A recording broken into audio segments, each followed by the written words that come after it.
Welcome to today's webinar, Stand By Me in Faith, Best Practices for Mentoring DACA and Undocumented Youth. We are delighted that you're joining us in this for this important webinar today.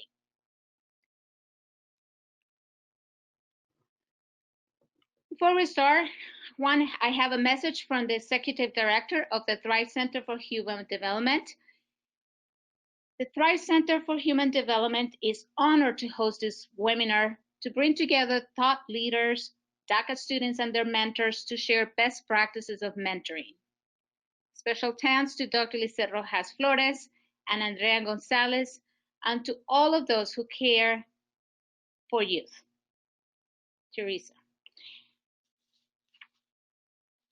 Before we start, let me highlight a couple folks that have contributed to this important webinar.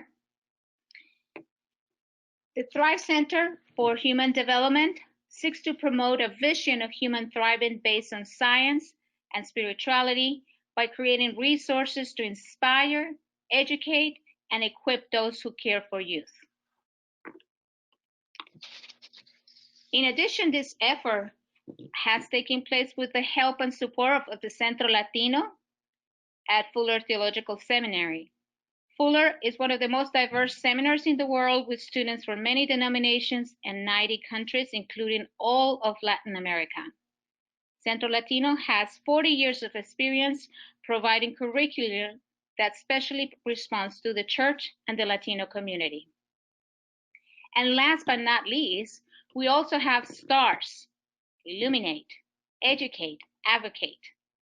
As a faith-based nonprofit, STARS, formerly known as Lake Avenue Community Foundation, is unleashing the God-given potential of children, youth, and families in vulnerable communities, providing the tools necessary to thrive academically, emotionally, economically, and spiritually.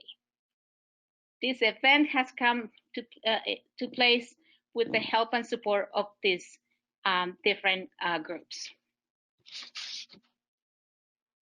So before we start, let me highlight a couple of basic webinar logistics. If you have any questions during the presentation, please type them into the question function on the right side of the screen panel. You can also download download resources from the handout function. Please note that the questions and answers section will be at the end of the presentation. Also note that this webinar will be recorded and available for you at the Thrive Center website. For your overview of today's presentation, we'll be giving some introductions, describing the DACA journey, focusing on mentoring for issues for DACA and undocumented youth, highlighting best practices for this population, highlighting the future of DACA and the implications for mentoring DACA youth. And then we'll move on into live questions and answers and highlight the resources that we have available for you today. Today, we have a fantastic team of speakers and panelists who will be presenting on best practices for mentoring DACA and undocumented youth. Let me first briefly introduce our speakers today. Dr. Bernadette Sanchez is a professor of community psychology at DePaul University. She's an expert on the role of mentoring relationships in the positive development of urban, low-income adolescents of color. Her research is on the role of formal and natural mentoring relationships in youth educational experiences, the resilience of marginalized youth, and the role of racial and ethnic processes such as racial discrimination and racial ethnic identity in adolescent development. We also have with us Dr. Marisol Clark-Ibanez. Dr. Marisol Clark-Ibanez is a Peruvian-American and a sociologist who studies issues of immigration, education, childhood, social capital, and computer science education through a social justice lens. She's a full professor at the California State University, San Marcos. Dr. Clark Ibanez is currently chair of the Sociology Department and also the faculty director of the National Latino Research Center, where she works collaborative on applied research projects in the community on such topics as civic engagement, health, and incarceration. She has worked on a collective research project that resulted in a book called Undocumented Latino Youth, Navigating the Worlds. She and Dr. Richelle Swan are coming out with a new book for a general audience called Unauthorized Portraits of Latino Undocumented Immigration. Finally, Dr. Clara Ibanez and Carolina Valdivia are co-facilitating a research group called Undocu Research Project, which is a study by and for and with undocumented community members and students to research the experiences of undocumented high school students since the election of President Trump.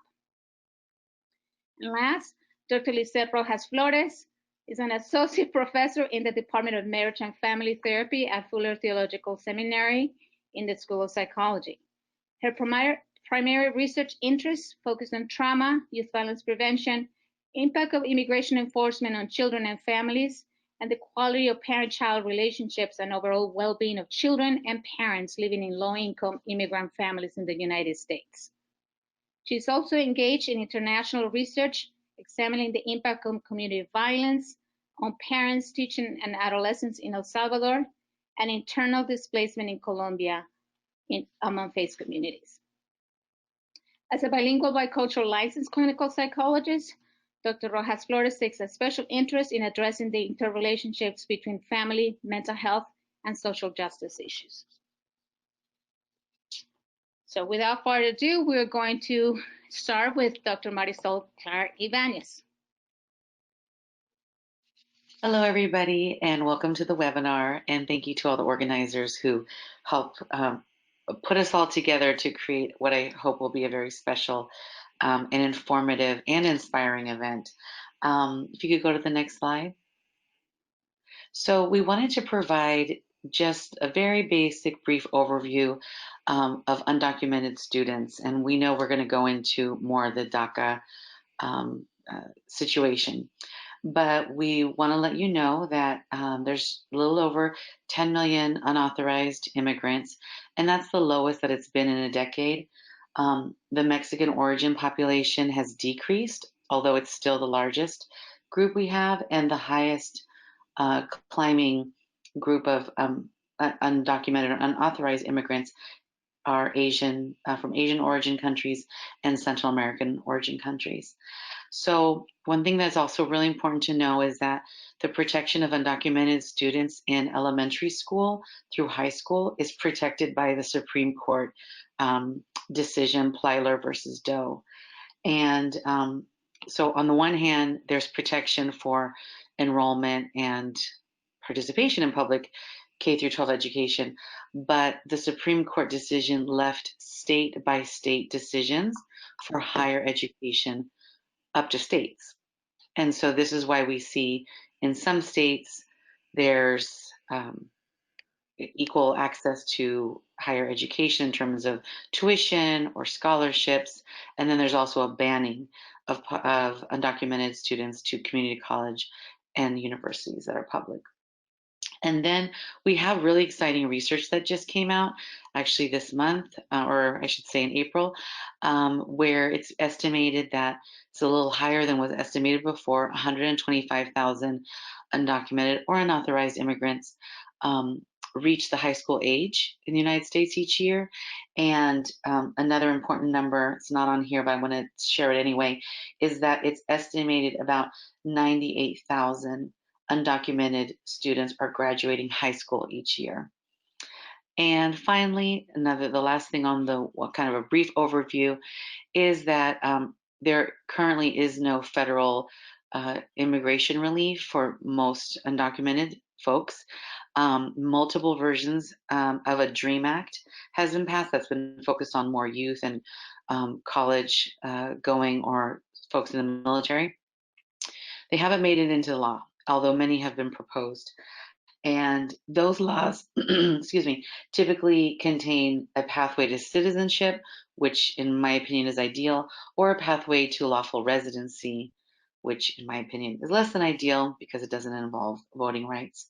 Um, but most of the laws that have been, even most laws that have been proposed and made it through a little bit of our system before being rejected or voted down, they have had very punitive measures within the hopeful part of each act. So that means funds for extra immigration enforcement or funds to build a wall with this presidency.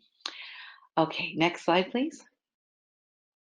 All right, so most of us maybe have heard of DACA, but we wanted to give just the bare bones of what actually DACA is, and that's the next few slides will explain this.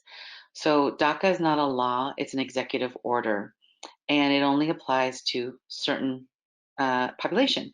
And so I won't read everything on this slide because I know you're also reading this with us, but let me point out that DACA is focused on youth, the years in the country, 5 years, that you need to prove continual existence. And I believe it's for every 90 days. So imagine going through your life to prove you've been somewhere.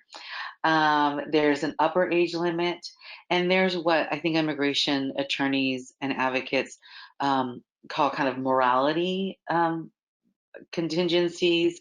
So, no criminal record, no pose to public safety or national threats.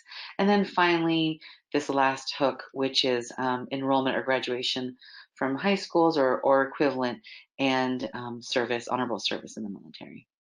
So that in a nutshell is what Obama has proposed. These eligibility items have not actually essentially changed, but we're going to see what's happened in the next slide, please. All right, so as I pointed out, while folks use the word documented, it is a symbolic and identity status and a protection status. It's not a legal immigration status, but it does provide a work permit, social security number. It should be providing protection from deportation, and in some states, driver's licenses. Um, but and also DACA status is also used in some states for eligibility to higher education. So if you are eligible for DACA, which is a relative amount of students, then you can have your access to higher education. But if you don't have DACA, you don't have your entry to higher education, for example. And because of the Trump's attempt to rescind or the rescission that happened in 2017, DACA is most certainly in peril, causing quite a bit of stress and uncertainty. But there's many efforts, multiple states, cities, advocates, students who are trying to prevent the rescission from actually going through its course. So right now, it's on pause. Next slide, please. Okay, so I wanted to also share just a couple dimensions of DACA. And one is that some folks might know it is a relatively expensive and detailed application process. It needs to be perfect. There's no revisions allowed. It's quite expensive for most students and youth who are applying. And also, it just feels risky because for many community members and students, they've spent most of their lives with the notion don't get on the government's radar. And here, the government is saying, yes, come on our radar. So not only we want your information, but family members. So there's a bit of a feeling of riskiness, although there's been a promise to not share this information. It's still there, the uncertainty. But one very positive thing, and this isn't just about DACA, but this is about all undocumented immigrants, are part of our workforce, and they are essential.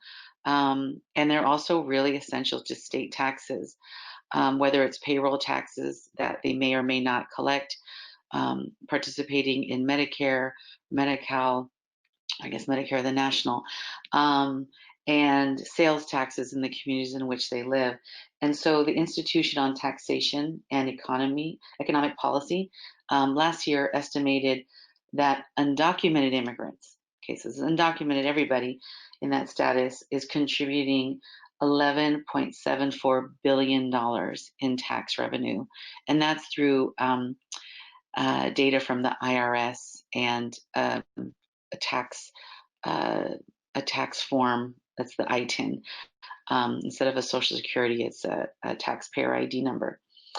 So research on DACA has also showed, my goodness, DACA recipients are also contributing very strongly to state and local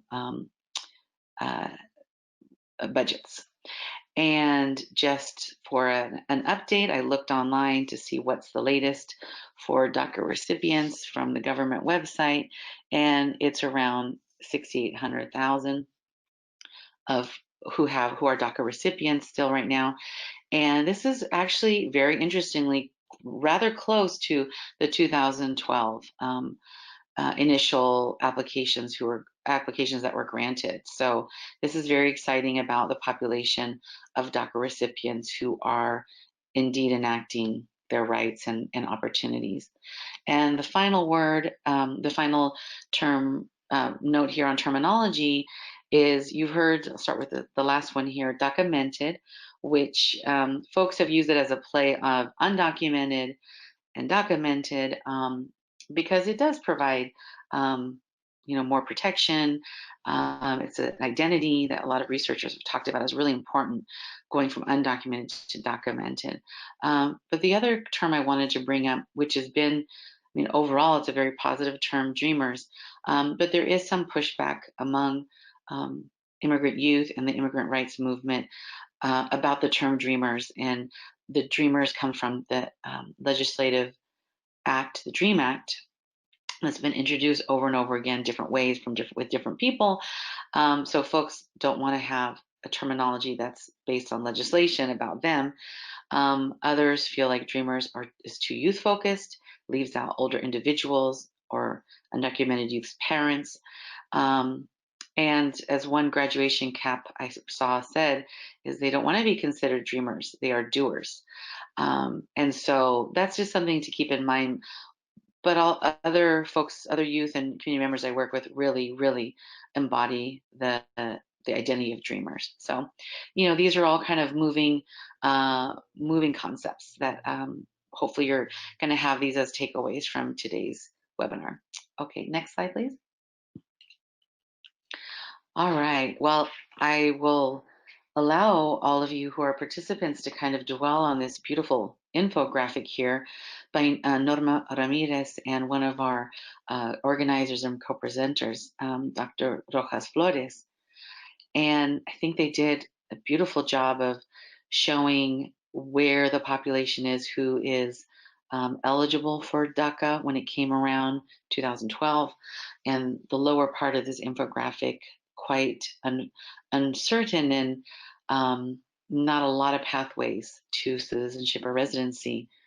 But the upper half kind of shows this issue of the attempt to rescind DACA, and then all the fight and struggle to figure out what is happening with DACA. And right now, there are no DACA, there are DACA renewals only, and no new applications, which is missing quite a bit of students who are graduating and getting into that high school age right now. So if you have questions about the infograph, this is great thing to put on your question or to ask for more information about this. So believe next slide, please. All right, thank you.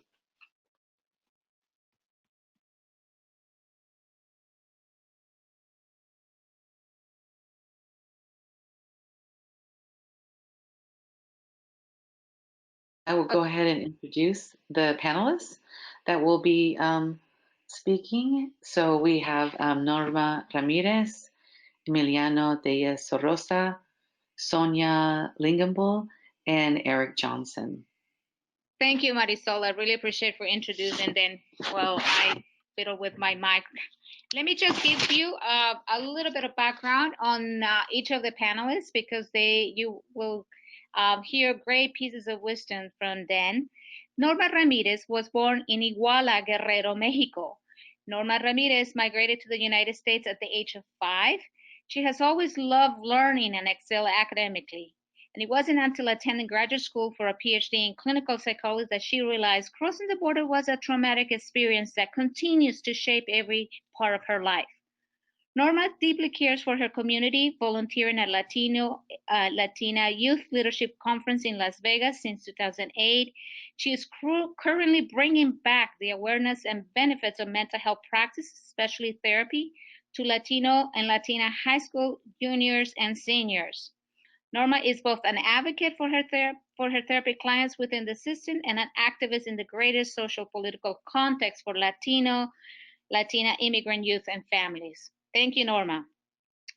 We also have another DACA recipient dreamer, Emiliano Tejas Sorrosa, who was born in 1998, Mexico City, Mexico. At the age of 6, his mom moved him and his 3 siblings to Pasadena, California in search of a better life. And after a tough elementary school years, he excelled in middle school and developed passion for sports and the arts, especially acting. After 1 year at the public high school, he prepared himself for audition for a prestigious acting program at Los Angeles County High School for the Arts and was part of a group of 4 selected from 900 plus who auditioned. He graduated from LACSA in 2016 and has been in San Francisco ever since, studying acting at San Francisco State University. Throughout his academic, personal, and artistic journey in the United States, he considers to be blessed to be supported by the STARS Foundation, previously Lake Avenue Community Foundation. He attests he will not be the person he is without their support. And accompanying these brave DACA recipient dreamers, we also have mentors, and their mentors are Sonia Luginbull. My apologies, Sonia. Sonia is a mother of 3 children and an associate pastor at Mount Sinai Communion, a Church of the Nazarene. She studied theology and intercultural studies at Westmont College and Fuller Theological Seminary. Her emphasis for the Masters of Arts was mission and migration as a response to the 2003 United States invasion of Iraq, which was the context for her work among the refugee communities in the migration intersections of Athens, Greece, Istanbul, and Istanbul, Turkey. Since then, she has remained actively involved in the immigration narratives in Southern California, most vitally through friendship and hospitality. And accompanying Emilio is Eric Johnson, his mentee. Eric is a native to Los Angeles. He has served urban youth and teens dealing with trauma for over 40 years as a pastor, director, and educator.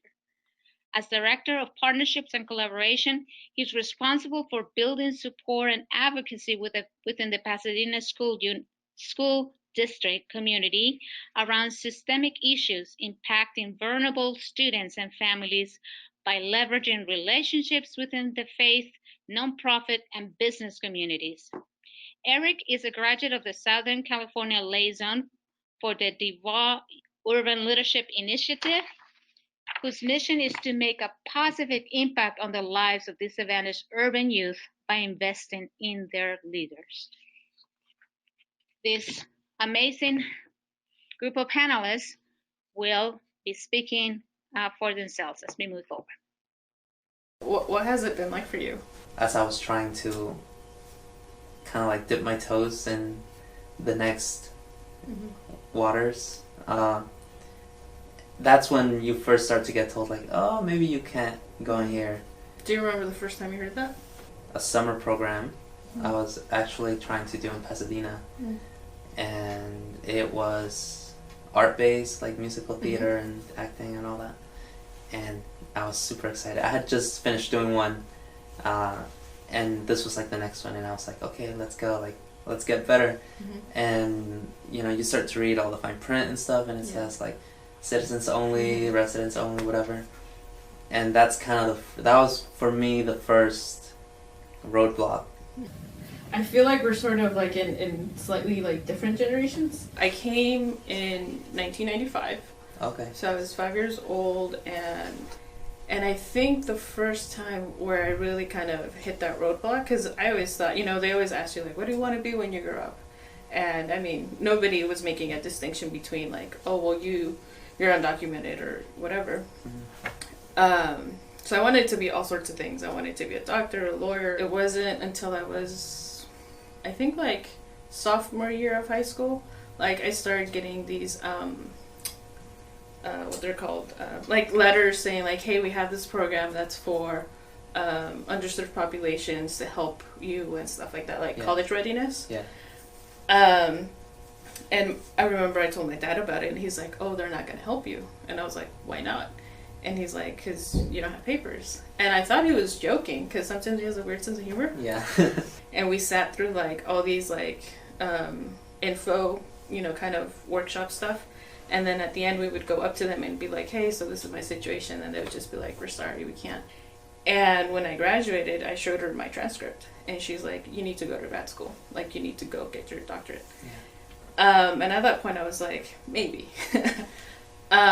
Because of all the things of like whether it was going to be possible or not. Coming then here to Fuller, something that I think will go more in depth, and is having someone at Fuller who actually did know what DACA was, and then to kind of help me navigate what that meant at this level, because I mean, I haven't met someone else who knows how to do this. Yeah. And so it's been that piece, and then later on having someone like Sonia who's like, oh hey, like I'll come and support you, and developing that relationship. But I think in a way we're very lucky that our parents haven't like sugarcoated the reality of our situation. But it's never like this is not going to happen, why even try? It's always just know what is offered to you and know how to navigate that. All right. Well, I will not be able to do justice to the students interviewing and sharing, but one of the things that was discussed, and I think Norma brought this up, is how important it has been for mentors to help her navigate the educational system. And what really struck me is that this is very similar to what we know is helpful to supporting first generation students, which not all of our undocumented students fit in first generation, but many, the research shows us, do. And so some of the tried and true methods, which will be discussed later, really are effective for this type of mentoring. What I felt Emiliano's contribution was also is the importance of listening and having someone who really is there. And I didn't see the movie he mentioned in his video, but it was about having your mentor really telling the truth, that he could share his truth and the mentor would say their truth, his or her truth, and there would be this authentic experience. And I feel like this has been my experience as well, in terms of, and what the research tells us, that undocumented students and students with DACA are searching for kind of the truth. Now, on the mentor side, one of the ways in which truth can be a little not truth, but it can be tricky with authentic, because if a mentor is extremely upset about what is happening and is very engaged with the political scene, I have heard from students who I work with, they don't want their mentors necessarily going there down into the dooms. They really want, like, what can we do, acknowledging that this is a tough situation, but also being there to lift up. and not necessarily going at the same level as where the student might be in terms of understanding his or her or their particular situation and their immigration status. So I just felt, I think Norma and Emiliano are actually on this webinar. And so I know we'll be hearing from them. The questions that I had for the participants, so we'll see if we get the video working here, but if we hear it now or later, or just hear from Norma and Emiliano themselves, is what, as participants and hearing their story, what were your thoughts about what they shared, and how have you seen and witnessed and been a part of undocumented students navigating all sorts of challenges, right? And really importantly, I think, is where are the strengths? What strengths do you see in Norma and Emiliano? Because navigating education with this status is obviously can be very hard to do. But Norma and Emiliano, by virtue of their status, they have actually navigated a lot in their life. I imagine from what they inferred and what we know about the research and all of our collective work here, that students are coming to us with strengths. And so I thought that would be an important question for us to explore in the question and answer. And this is kind of going on the challenging the deficit model of how we help students because they have less than, rather than what strengths can we build upon that they're coming to us from their lived experiences and their herencia, their heritage, their strengths of their grandparents and family stories. So that's, I think, an important way to comment and to consider working as we work with undocumented students and students with DACA. Thank you. Thank you, Dr. Clark Evangelist, for saving the date as we figure the technological difficulties here. What we're going to do, you will be hearing from Emiliano and Norma towards the end. You will be able to see that video. But moving forward, I'm going to invite Dr. Bernadette Sanchez to go ahead and position us into what mentor is all about, and then we'll start hearing from the mentors. And you will have a chance to hear Emiliano as well. Bernadette?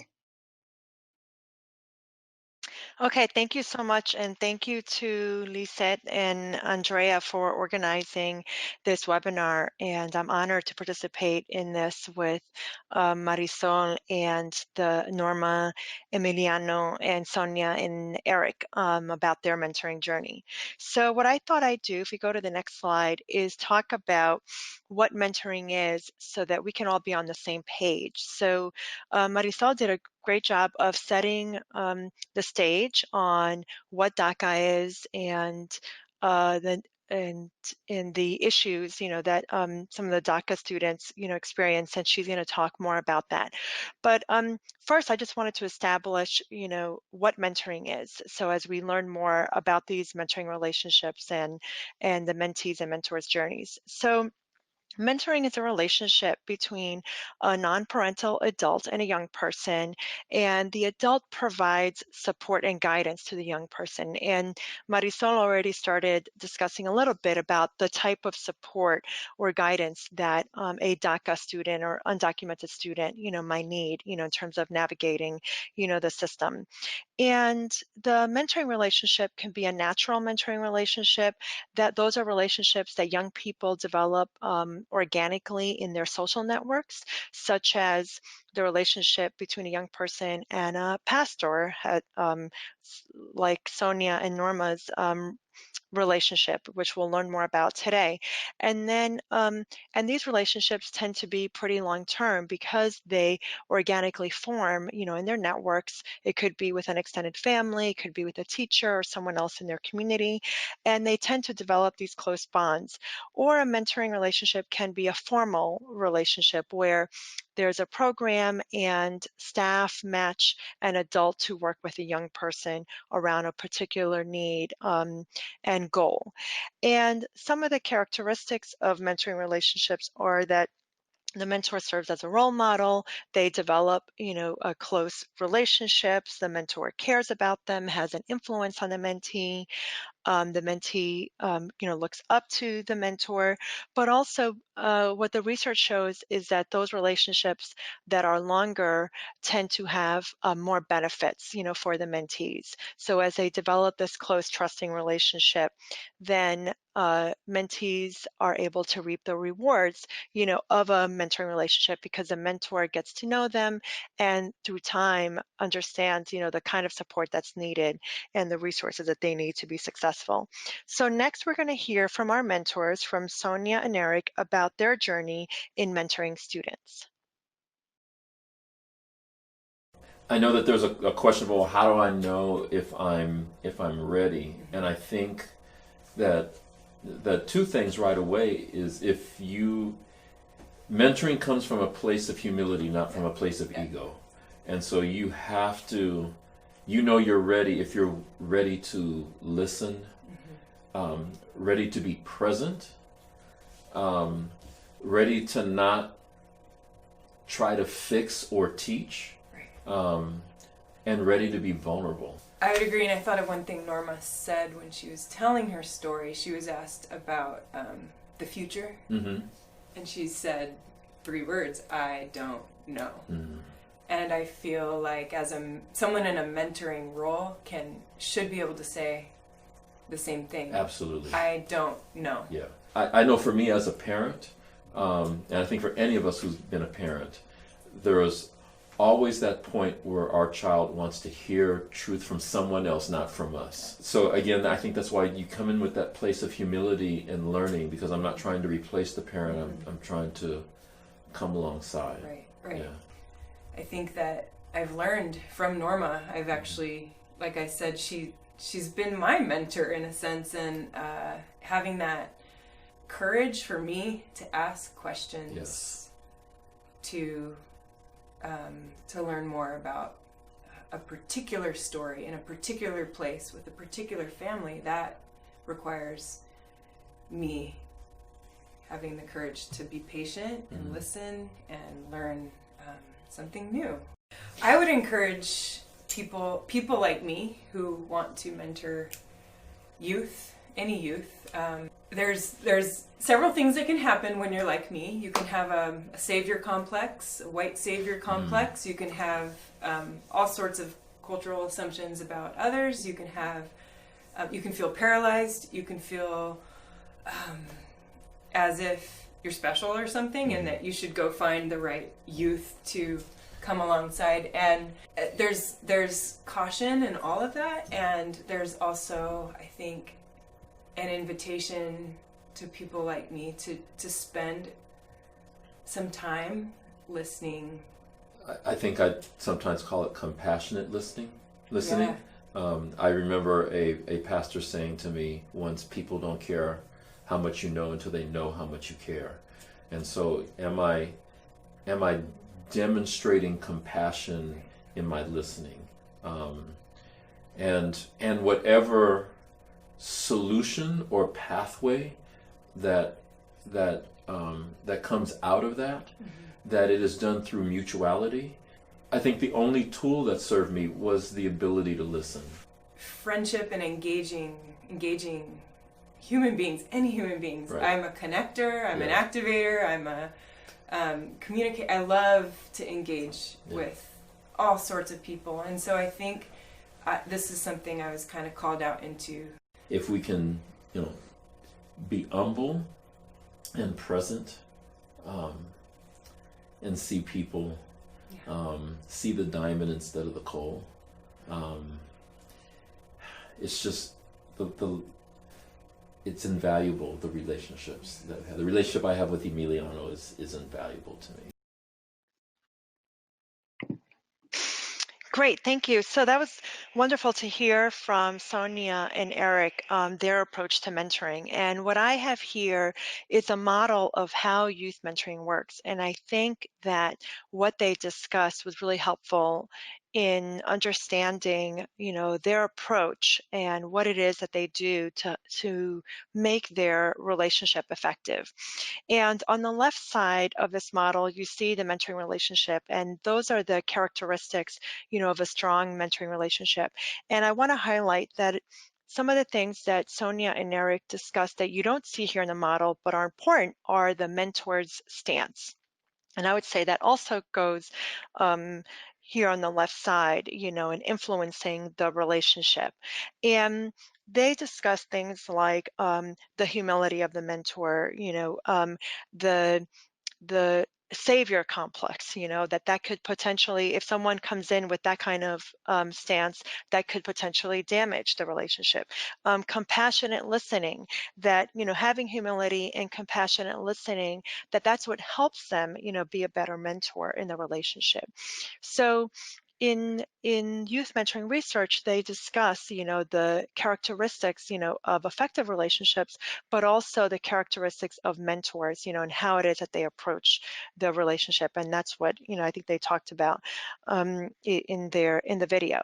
And according to this model, mentoring promotes positive youth outcomes through 3 developmental processes. So the first is the social emotional development. So basically, mentors can serve as a sounding board. So this is where DACA students or undocumented students could express their fears, to their mentors, and about their fears about their futures, and about their status and what's going to be the next step. And through, a warm, nurturing relationship, then they're able to, feel like they are heard, around this, but also this might help them open up to others, that they're close to in their life, and might also improve, other relationships. Mentoring can also promote a positive identity development. So even though here in the relationships that we're learning about today, they all have different cultural backgrounds, but the mentors can support both Norma and Emiliano in their identity as an immigrant student or as a student who has DACA, and developing a positive identity in the face of as they experience, a society that has a lot of negative messaging around immigrants who are undocumented, and in this political climate that we're experiencing now. And then also the mentors can promote cognitive development, through their conversations, with mentees about how to make sense, of this world, that they're experiencing right now, and, letting them express, their concerns, and their questions, and that can promote, the cognitive development. And all of these developmental processes then can promote, positive outcomes. So I just wanted to give you this background to give us a frame for understanding these mentoring relationships that we're learning about today. And Marisol is going to talk a little bit more about the specific needs of DACA students and undocumented students. Thank you, Bernadette. That was a really powerful model, and I really like how you added on from the mentors and from your perspective onto what's probably a very established model. And I would really also add to this that the identity development piece I also see as really important, and the developing the identity as a scholar is something that we can discuss how that happens or why that's so important, in addition to making sense of their own immigration status. But here on this slide, I was asked to just bring up some of the research. I didn't want to make it too research as in boring, but here are some kind of highlights from the research on DACA recipients. So the citations are available, and I can send those all to you, the full citations. But this identity piece, that's a transition, I mentioned it earlier, between being, only undocumented to then getting a documented status, what that means for a student's life course, and then also what that means in relationship to siblings and peers and even parents. This idea, Lindsay Bettis Huber from Long Beach, CSU Long Beach, talks about that DACA recipients are very excited about the rights and the benefits that they have that they didn't have, but then they really continue to suffer from other limitations that bind them.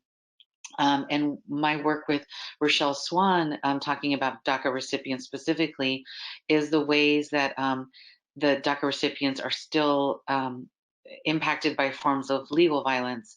And that's Lacey Abrego and Cecilia Menequivar's term, which is the sort of lack of access to health insurance, lack of protection from very degrading and hateful speech, whether it's in the media or in school sites or for peers or even professors. And very importantly, DACA recipients are very, very concerned about their parents' safety, concerned about deportation. So as mentors, we might be excited for them to maybe get into the profession that they've been trained for, or go on to graduate school, or go into college. But there's this very deep and serious fear that DACA recipients are feeling, despite the fact that they might have protection. Their parents' protection is of utmost importance. And then what happens after DACA? What's going to happen to DACA? The stress about post-DACA life and work, and all of us who work in various communities and with students maybe have that brought to our attention personally of students in crisis, but also we were able to capture it in our research project right around when DACA was coming to be. And then finally, some really hopeful research is the narrative of in the shadows, or feeling like what are students up to, which definitely is out there in terms of students not wanting to be on any radar. But what Tom Wong from UCSD and his colleagues have discovered is how civically engaged and politically aware and ready to go are the, I think they interviewed or did surveys for thousands of DACA recipients, and it was quite high, their level of engagement in their communities for social justice, for immigrant justice. So these just give you some elements of what are some of the more unique aspects to DACA recipients as opposed to other groups who we might be interested in supporting. So next slide, please. When we met, it almost seems like a different person, just because I think my focus was so much on the moment. I wasn't really planning ahead or looking ahead. And, year after year, it was always developing. And even when I thought, like, okay, this is who I'm going to be for the rest of my life, you've always been there to give me your input and advice for all those things. And I've had teachers, like at school, who are really great, and they give me, like really sage advice for maybe that year. And, they will go to a different school, or it's hard to visit. But being in STARS and having you be there constantly through that developmental stage has been just like wild to me. You created a safe space, ironically, by telling us all the danger and all the ugliness that you had experienced, and that allowed us to confront our own. Way back when you started with us 9 years ago, you told us you broke down fear in just a general context, and this is something that could be applied to any kind of fear. And I remember you said it stands for false evidence appearing real. And that just, it's just like etched in my brain. How do I help you advocate for your dreams and provide those resources? And I think now in your college years, we do advocacy together. Creating a space to cultivate your gifts in each stage has always been important for me, and respecting the leader that you are, and respecting your voice. But then that's always been an important part of what I do, is it's not doing for you, it's doing with you. Yeah. I want to put as many people who are leading things in our city that come from the same context and background. So there was the guest speakers. Yeah, the guest speakers. Yeah. The police chief, the National Hispanic Media Association, and then when I snuck you and some of the guys away to go meet the creator of La Cucaracha. Oh yeah. And that was cool. Yeah. And seeing all like our community in that setting of like recognition. Right. That was also like a powerful moment. Meeting that guy, learning why he does what he does. I think it set us not only on a pathway to college and like to want to get there, but it put us on this mentality of looking at ourselves and not, like you said, like feeling ashamed. Yeah. Because we saw like the possibility. So that was a great video of Eric Emiliano, and it leads into some of the other tips that I'll just briefly mention here. And please, if you have questions, we can circle back to this slide. But this compassionate listening, I think, ties into some of the 4 L's that we've developed about allyship: listening, making sure students are leading the way, leveraging your privilege, and for you to keep learning about immigration, about best practices.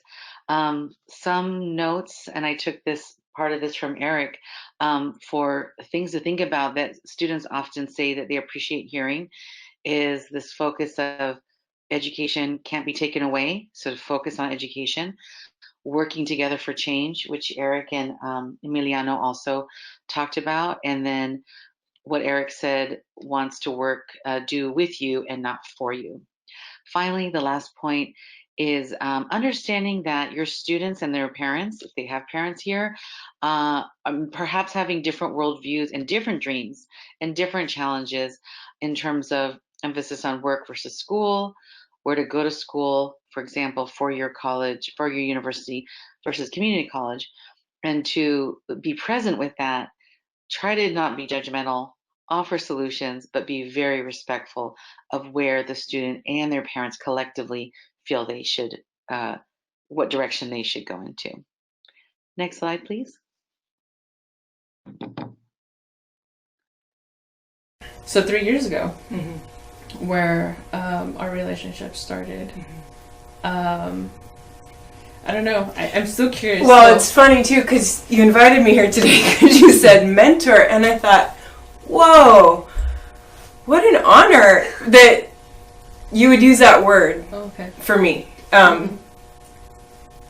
Because I didn't set out to mentor you, although I like what you said earlier about wanting friendships, not, a list of other things. You have been so good about helping me understand my social location better. Knowing the world that you were entering here at Fuller Theological Seminary, having studied here a while ago myself, knowing this world and trying to feel the feelings of what it's like to be you entering this world was, I think that oh girl, I'm here for you.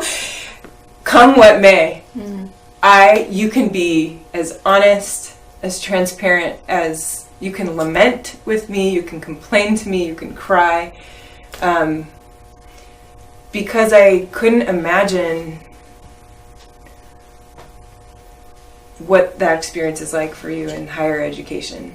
And even then, just theologically, I always kind of feel like what we're doing is something special. I always feel like this is like a little glimpse into what God wants, like the kingdom of heaven type of thing. I look at your story and I immediately saw a deep well of wisdom and biblical truth on behalf of your people and your people in this land, and acknowledging that right away before God. I think that was important for both of us early on in this journey.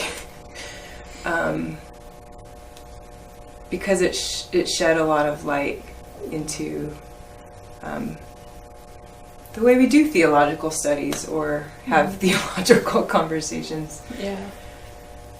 And I think when we come together, we're building something, and I can feel that we are creating something different and unique. And, you know, even at some point that I hope I graduated and that I can do, you know, the things I want to do. Like I told you, like, I would love it if we were to work together in the things that we do.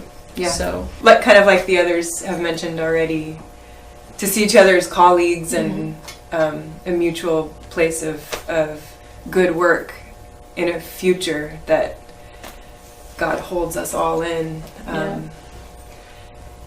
It's hopeful. Thank you, Sonia. Thank you, Norma, for those great reflections and for highlighting for us that communities of faith, in fact, are often the first responders in this immigration crisis that we're facing. And I want to highlight that faith communities are well poised to accompany youth with DACA status and undocumented status in their journey. In fact, communities of faith can reach a large number of youth in the communities outside of their own particular congregations. And you see this as a classic example of how the Stars Mentoring Program, I know their history started within the church, and now it's an established nonprofit that is reaching out to many children and youth in our local community. And it's also exemplified by that video that you just saw where Sonia and Norma initially met within a church. So communities of faith are safe havens for youth growing up with precarious legal status. And what we know from the research is that, in fact, over 21% of the informal mentoring matches report that they actually met in a religious or faith-based institution or community. So I want to highlight, based on the conversation that you saw between Sonia and Norma, is that, in fact, in that relationship, in a faith-based settings, developing a common shared language and value around faith serves to promote that mentoring relationship even further and supports a mutual understanding and identification of one's greatest purpose, which is particularly important for youth in these situations. So one thing I just want to highlight is that faith communities and mentors within these communities must stay up to date with the rapid change in the socio-political arena that we see, and to be very on top of the risk for youth with DACA and undocumented status. I think it was really important to have you be my advisor because you knew what DACA was and I didn't have to explain that. You know, my relationship with you has not been passive. No. I have not been standing with you. I have been walking with you. And one of the times where it was really like a turning point for me almost, was when we were in lab and I had just gotten back from meeting with Sonia, and I told you that she was offering her support, and you cried. And then to have someone like you who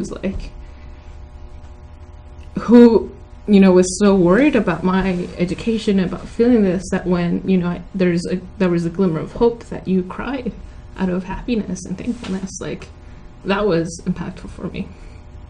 I mean, it takes a whole community to move any student forward, but more so in your case. And I think together we have been able to mobilize the Fuller community to understand slowly but surely and to walk alongside with you. And to me, that has been beautiful.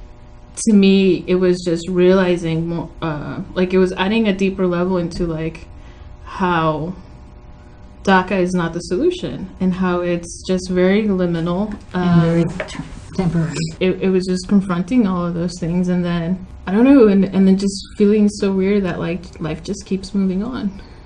And so my idea coming here was that I was going to renew 3 times. Everything else was going to be the same, and it has been nothing. absolutely nothing like that. It's hard, but it's been very exciting to also see that happening. Sometimes we do it well, sometimes we do it not so well, but I have benefited, and I think the other members in the lab have benefited from that as well. To be part of your story has been a blessing. As I get better at identifying when to ask for help and for what, it makes it easier for me to do that. Because that's also been another thing where you're like, I'm right here. Why didn't you come to me? And I'm just like, I didn't know. I mean, I think it matters a lot that you're also Latina. There were a lot of things that I didn't have to talk to you about or explain that we just kind of moved along with because of that.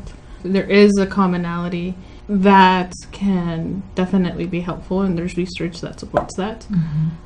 And then if you're not, and you're an advisor that has, certain privileges, it's just being aware of them. So being aware, at least minimally, of like that, yes, DACA is nice and pretty. It's easy for the public to take in, but go deeper. I think I have, in the past, more like rejected you in some ways, without me really doing it intentionally, kind of thing.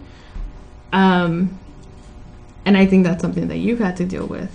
It does require a level of commitment to be very intentional, to go out of your way to understand where you're coming from, and the politics and the culture and the socio-political climate, and as it's evolving, to be on top of it, to be able to support you. You cannot unplug.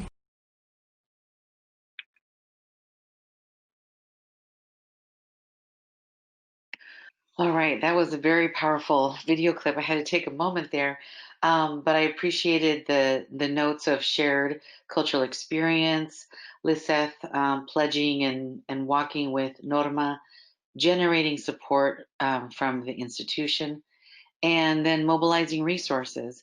And that's what this slide is about briefly. I'll just share. We have these links, I think, elsewhere in this webinar. But for graduate school, and to walk with and beside, and sometimes, in front, doing some phone calls, and in the back, kind of pushing things along, especially when there's a lot of uncertainty. You'll see these websites. I did want to point out the Immigrant Rising Entrepreneurial Program. So please check that out for undocumented folks who would like to be independent contractors. They have a whole program on that. And very importantly, if you're in the STEM fields, DACA probably will not help you in graduate school, in the sense that federally funded STEM labs, STEM associated labs, will not accept typically undocumented students. And so there's resources out there. There's also, I think, a Facebook group, Pre-Health Dreamers, and they have a website. And some other notes there about how to navigate which grad schools to go to. And go ahead and we can go to the next slide. Thank you. So it was great to see the videos, especially the recent one of Norma and Lisette. I really appreciated the honesty, in that relationship. But here are some of the themes, that we heard today from the mentors and mentees, and reflecting on their mentoring journey. That's also consistent, with the literature. But first, we heard mentors and mentees, being vulnerable, with one another, and being willing to admit when they don't know, so the mentees, appreciating when the mentors express, their limits of not knowing, and the mentors also saying that, and that's consistent with some, feminist theories in mentoring, such as relational cultural mentoring, and talks about the importance of mentors, being honest and upfront, about their limits, and showing, that side, to their mentees.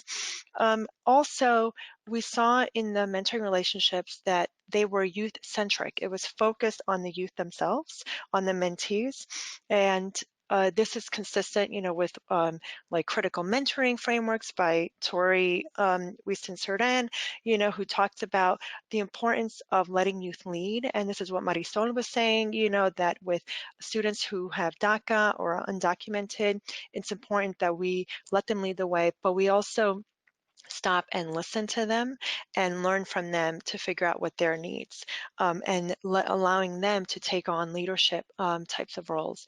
The other thing that we heard today was Norma and Lisette talked about cultural understanding, in that relationship, both being Latina women, but also mentors, being aware of their own privilege. We heard both Sonia and Eric talk about that, but the mentees acknowledge that, that the social location of the mentors and their own awareness of that, but using, that privilege. And Marisol discussed that, about the importance of mentors using that privilege to leverage, opportunities.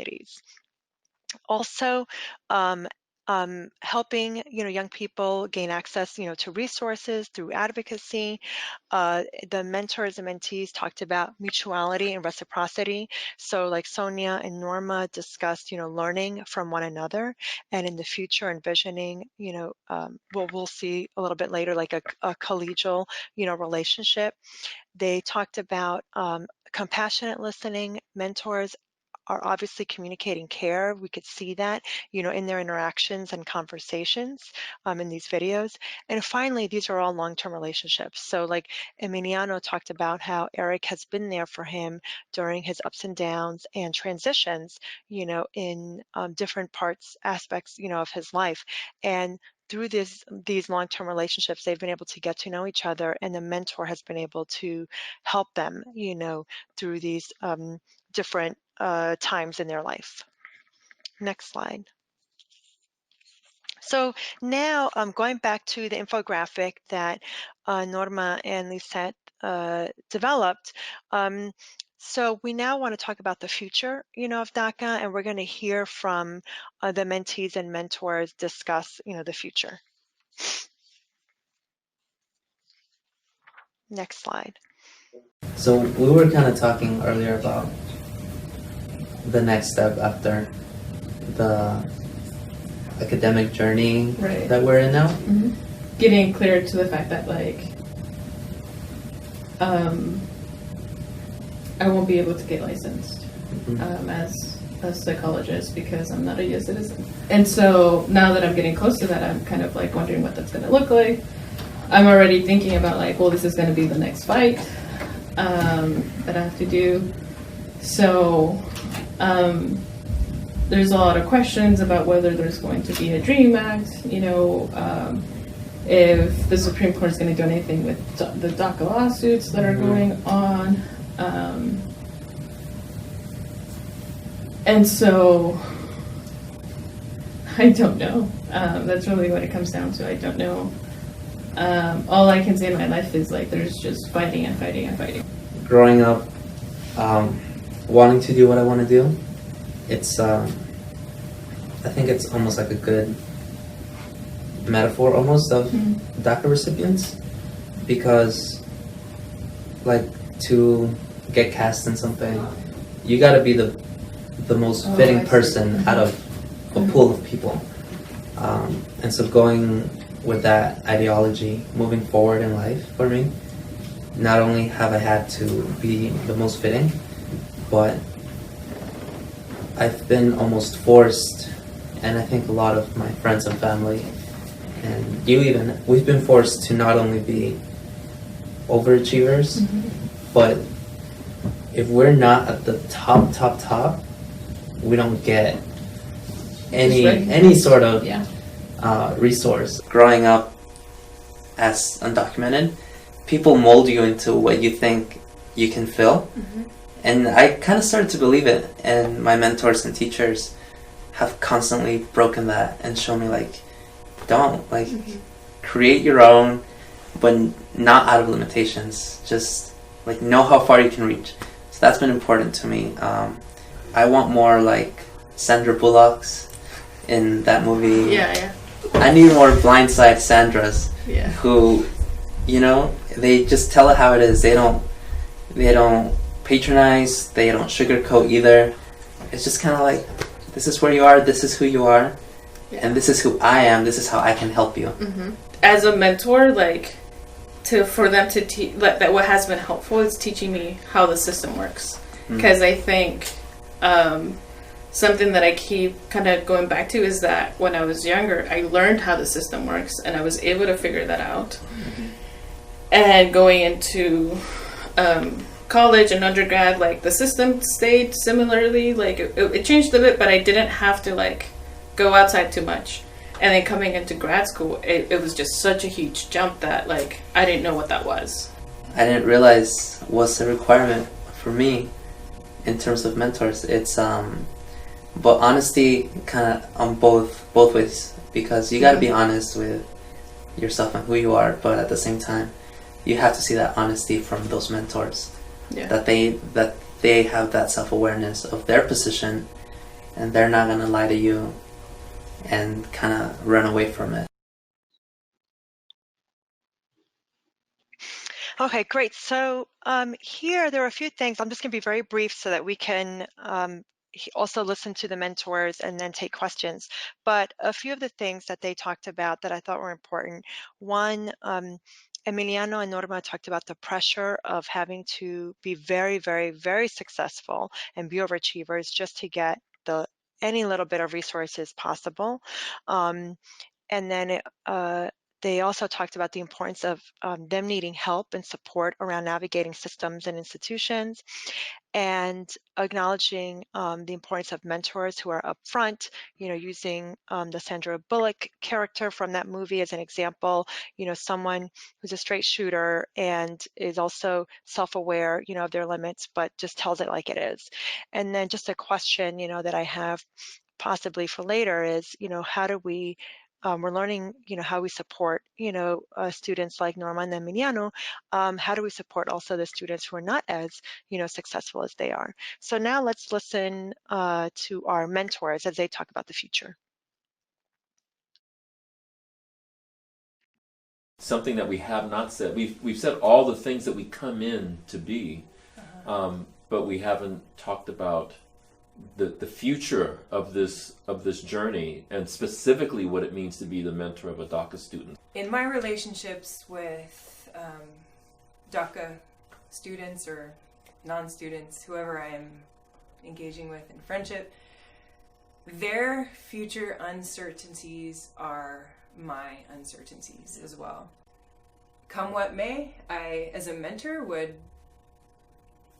bounce around and continue mentoring and continue the friendship, however that would look. And granted, I have the privilege to do that, but I'm taking that and saying, future, it's yours, whatever happens.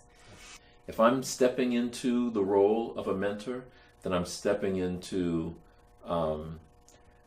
the acknowledgement that I must risk something with them as well. And so they've come out of the shadows. I can step into the light as well, along with them, and advocate. And so advocacy is a part of that. It is a part of that role. Just by the nature of accepting the call of being a mentor is advocacy. So like I said, I may not know everything that I can do, but I can be resourceful. I don't know how much time I have left on this earth, but someone marched for me. Someone was a voice for me, and I have to pay it forward.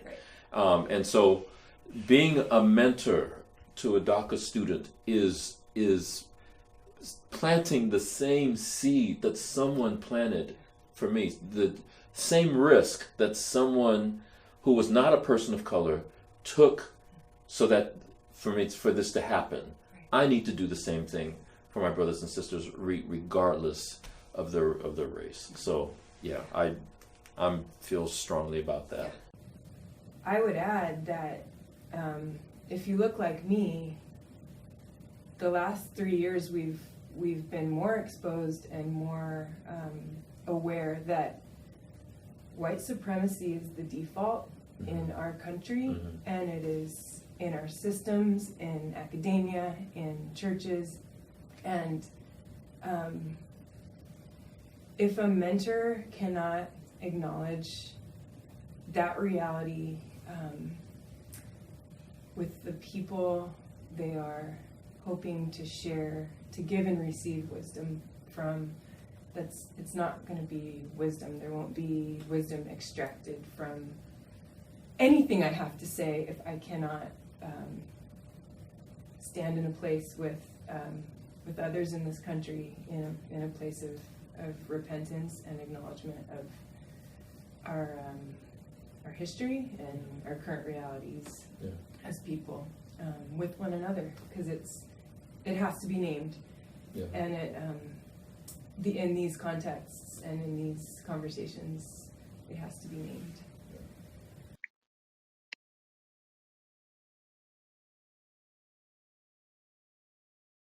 Okay, so that was great. So we learned a little bit from the mentors' perspectives, and I think they gave lots of great tips, on how to support students in the future and currently, how to support the DACA and undocumented students. So we have a tip sheet for the sake of time, and I want to make sure we have the chance to ask, our panelists, questions and any of our presenters. But these tips are provided in the handout section, if you look on the right. And we explain a little bit about how to the action steps that we provide here, and these tips are based on the research in effective mentoring, but also the research on students who have DACA and are undocumented, and based on the mentoring experiences you heard today. So hope you find this helpful. So next, I think we're going to open it up to questions, and we've received some questions already, and one of the questions that we have is for Eric and Sonia, our mentors. And the question that we received is, what unlocks the desire to be intentional in helping these students? And what's the turning point between being passive and actually engaging in the work of recognizing and sharing your privilege? Well, I think part of that comes from what I shared in the video. Being someone who was born during the time of Jim Crow, going into the civil rights movement, I want to pay it forward. And the scriptures call us to compassion and justice. So, and whether that's your experience or not your experience, I think Christ calls us to be compassionate. 1 Corinthians 13 talks so much about love. So I'm called to love others and to do it in a meaningful, relevant way. Sonia, do you have anything you want to add to that? Yeah, good afternoon. I would agree. I think life experience and coupled with lifelong learning is sort of what has unlocked this journey for me. And for me, my dad, growing up with my dad, is a huge part of that story, which I haven't mentioned. But my dad was a quadriplegic, and our family, since I was 1 year old, I learned how to care for others, and it wasn't easy, but it's a big part of my story. So I think unlocking parts of our own story were exposed and kind of forced to engage that opening up of being able to love others in a very particular place with particular people. I think that's what had a lot to do with me entering into this with others. Great, thank you both for adding that. That was helpful. Another question that we have for the mentees, for Norma and Emiliano, you both expressed, some fears about the uncertainty, about the future, but also having, feeling a lot of pressure, to achieve and to be an overachiever so that you can gain access to resources. So the person was wondering, what is your source, of strength? How is it that you keep going and keep moving forward, even in the face of, all these obstacles? So, okay, so I guess I'll answer first. I think for me, I have gathered so much from my parents, where I see their example, where they really, made such a risk and left so many things behind, and still somehow managed to provide for us and for me to even, be where I am. That is something that I hold very dear, and where at someday I hope to be able to kind of provide for them in a way that they have done for me. And so that's something that keeps me kind of going forward. Um, Also, part of it is my faith. In trying to come to Fuller, I really felt that God was telling me to apply, even when I had all these questions about my status and about financial aid and what this was going to look like. And every day that I'm here, to me, it's a miracle, because I shouldn't be here.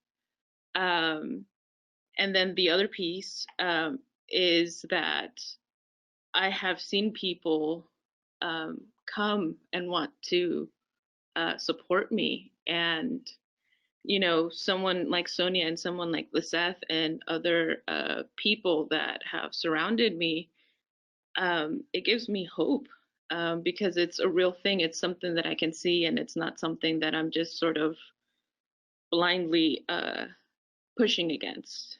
And that gives me hope for, like I mentioned with Sonia, a glimpse at a different kind of world that I think we can imagine and can move to. Thank you so much, Norma. That was great. Emiliano, do you have anything to add? Yeah, I would say that in going off of Norma's answer a little bit, for me, there's two things that have always helped me kind of find strength when I'm running low, and one of them is being um, raised by the woman that I was raised by, my mom. Um, just all seeing all the struggles that she's had to overcome, uh, bringing 4 kids to a new country with no job, uh, no college degree, no documentation, and year after year being able to not only provide for us but to raise all of us to become the people that my siblings have become, and um, seeing her do that and still find time to um, do things that make her happy and go to church and practice her faith. It's to me, it's kind of like she has so much strength that when I'm running low, I can go and it takes some out of that excess strength that she has that she doesn't even know sometimes. I think that that she has that effect on us, my siblings and I, and so having her as an example of what can be done if you just persevere and have faith and trust in God and in yourself, I think that's been a huge source of strength for me. Um, and with all that in mind, being surrounded by people through the STARS program mostly, uh, in addition to teachers um, in school, I've been able to take those risks with my legal status and risks that are not usually encouraged. Um, for someone in my situation, I've been able to take those risks knowing that I'm surrounded by that safety of support that I get from mentors such as Eric and others in the STARS program and in my community. So having the confidence to take risks and knowing that even if there is a potential to fail, that if I do fail, these people are going to be by my side. It takes away a lot of fear in confronting new and scary situations. Yeah. All right, great. Thank you so much, Emiliano. It sounds like the both of you have been able to develop a strong community, and network, of individuals and who've been supportive, of you and are standing with you, and walking with you on this journey. Another question that we got is for Marisol, in the beginning, you mentioned that some students, who are have DACA or are undocumented, have mentioned to you that they like it when the mentors advocate and they go on this journey with me, but they can't go too deep, in their advocacy. And I was wondering if you could clarify and say a little bit more about what you mean by that, and how far, can a mentor go in supporting these students? Okay, yes, I'm happy to clarify that. So I feel like the quick answer is I feel like mentors can go as far as the students want them to go. So that's that. That's a mutual kind of decision that I think both of our mentors talked about, and even our Norma and Emiliano also mentioned. I think where my comment was coming from is when the mentors are even more upset or more distressed, going very deep into a given situation, let's say Trump being elected or the rescission of DACA, that's much more than where the student themselves, him, her, they are at. And so when this happens, I've heard feedback from students saying, whoa, this all of a sudden became about the person, the professor, the community member who has citizenship, who has the ability to vote. And it sort of gets lost sight of one of the best practices that we've been talking about and everyone's been reflecting, which is to focus on the impacted person, right? And where and how that's going to go. And I think Eric in particular really talked about um, an idea. He brought in scripture, and I also want to bring in Eduardo Galeano, who talks about being in solidarity with, and that helping and advocacy isn't hierarchical, right? You're standing with folks. So letting the youth or the community member kind of lead the way has been something that students have reported to me as when things go a little bit off, a little bit more skewed towards the mentor, him or herself or their self. I don't know if that answered it. Yes, it does. Great. That was excellent. Yeah, and it's consistent with, what, like as you mentioned, what others have said about letting the youth lead the way, being focused on them versus letting it become about the mentor, so the focus is on their needs, and going as far as they want to go, but still focused on them. Just one more question. There was a question about mentor training. If you were to train others, where would you begin and what steps? And I think this type of training is, what's needed, where usually in mentoring programs, they do provide the general orientation to the program, the expectations, logistics, and so forth, but training also on what it means, to have DACA, the limitations of it, what it means to be undocumented, the terminology, and also hearing from people from this community such as Norma and Emiliano, and then also best practices from mentors who are working with them. So I think Lisette now will wrap up the webinar for us. Thank you.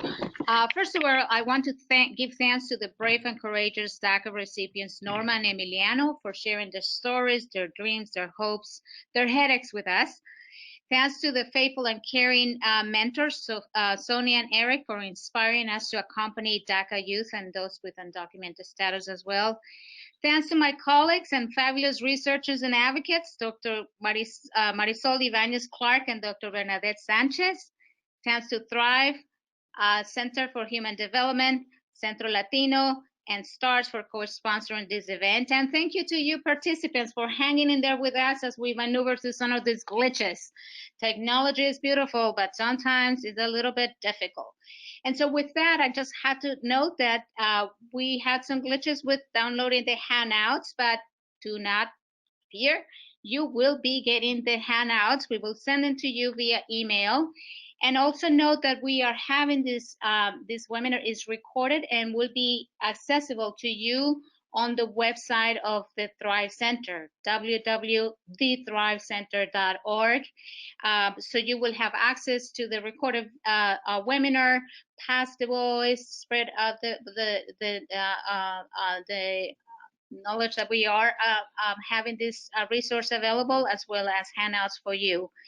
And last, I want to encourage you all to give us feedback. We are hoping to continue to add to this topic, and we would love for you to give us your thoughts with the survey that will automatically load at the end of the webinar.